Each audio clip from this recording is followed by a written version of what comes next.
গাজা উপত্যকায় প্রথমবারের মতো হামাস বিরোধী বিরল বিক্ষোভ দেখল বিশ্ব, যাকে নাটকীয় পট পরিবর্তনের ইঙ্গিত বলে মনে করছে নানা মহল। যুদ্ধবিরতি ভেঙে গাজায় ফের হামলা চালানোয় হতাশা জেঁকে বসে গাজাবাসীর। সেই সঙ্গে ট্রাম্প ও নেতানিয়াহুর বারবার ইঙ্গিত, হামাস হটলেই অবসান হবে এই নারকীয়তার। এবার সেই আশায় খোদ হামাসের বিরুদ্ধেই নজিরবিহীন বিক্ষোভ চলছে উপত্যকায়।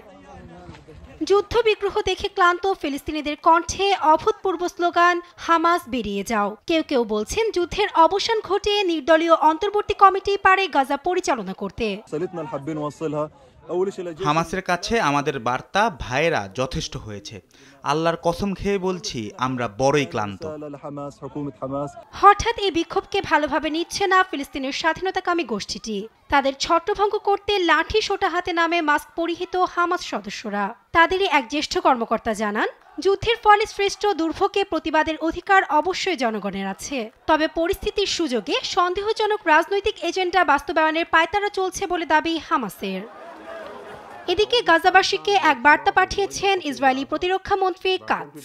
উত্তর গাজার বেইত লাহিয়ার বাসিন্দাদের মতোই অন্যান্য এলাকাতেও হামাসকে অপসারণের দাবিতে তিনি আওয়াজ তোলার আহ্বান জানান।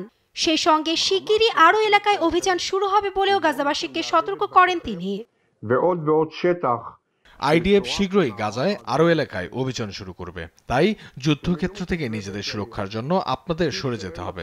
হামাস আপনাদের জীবনকে বিপন্ন করে তুলেছে। এদিকে জিম্মিদের মুক্তি না দিলে উপত্যকার আরও অঞ্চল দখলের হুমকি দিয়েছেন ইসরায়েলি প্রধানমন্ত্রী বেনিয়ামিন নেতানিয়াহু। আমরা একটি বড় পরিবর্তন দেখছি। আমরা হামাস শাসনের বিরুদ্ধে গাজা উপত্যকায় প্রকাশ্যে বিশাল বিক্ষোভ দেখছি। গাজায় হামাসের বিরুদ্ধে এ ধরনের বিক্ষোভ আগে কখনো দেখিনি। গাজাবাসী বুঝতে পারছে যে হামাস তাদের ধ্বংস ডেকে আনছে। এদিকে গাজায় অব্যাহত আইডিএফ এর তাণ্ডব। বুধবারও উপত্যকা জুড়ে চলে আগ্রাসন। প্রাণ হারিয়েছেন হামাসের মুখপাত্র আবদেল লতিফ আল কানোয়া সহ বেশ কয়েকজন বেসামরিক নাগরিক। নাসরিন আক্তার, নিউজ ডেস্ক, দেশ টিভি।